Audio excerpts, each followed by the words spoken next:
Hello, everyone. Today I'm going to talk to you about the Every Student Succeeds Act.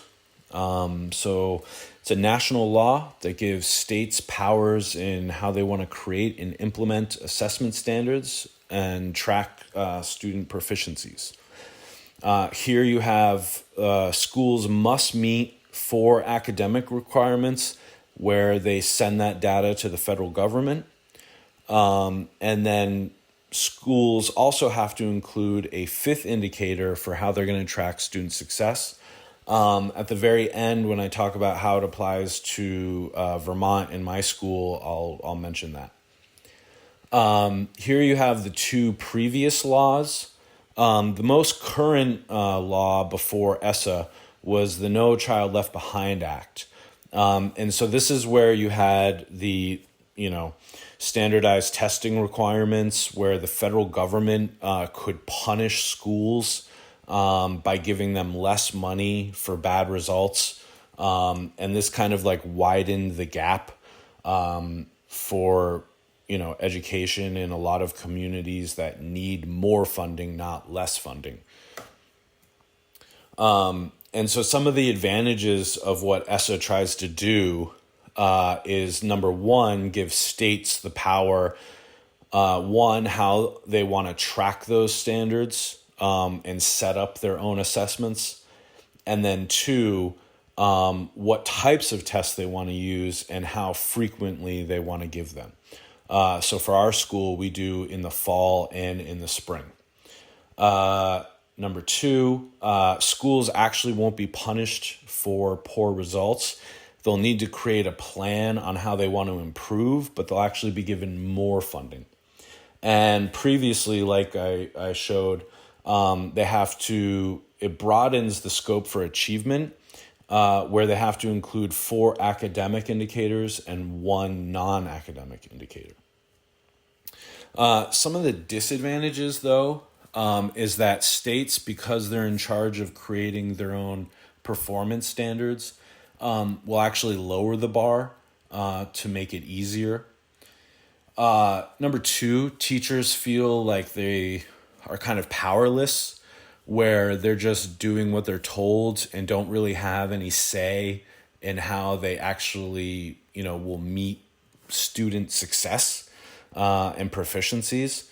They feel kind of left out of the process. And then schools are also cutting budgets and choosing testing over sort of like an overall education in what we've been learning. So here for my state, Vermont, because it's a really rural state and I think a very small population, for whatever reason, they have a 3-year accountability window in reporting the data that they collect. And then here at the bottom, you see that the 5th indicator is actually 4 proficiencies. And so here you have science, PE, career readiness, and then post-secondary outcomes. And so along with the 4 academic proficiencies, those all get included into how they track student success. So at my school, I teach at a technical center. So students are in non-traditional pathways, but they still have academics. And so at the very bottom, you see the ACT work keys. And so that is the standardized testing that we use for math and English. And then they also take the science exam in the fall and in the spring. So how does it impact my school and my teaching? So I will still incorporate work keys into my curriculum. And so, along with the other things that I'm including in my yearly plan, because, this is an assessment that is really important to our school, I'm going to continue to kind of put it into vocabulary, reading comprehension to make sure that, our students can do well. However, based, not the No Child Left Behind, teachers could get fired for, bad test results. So ESSA, my job is secure.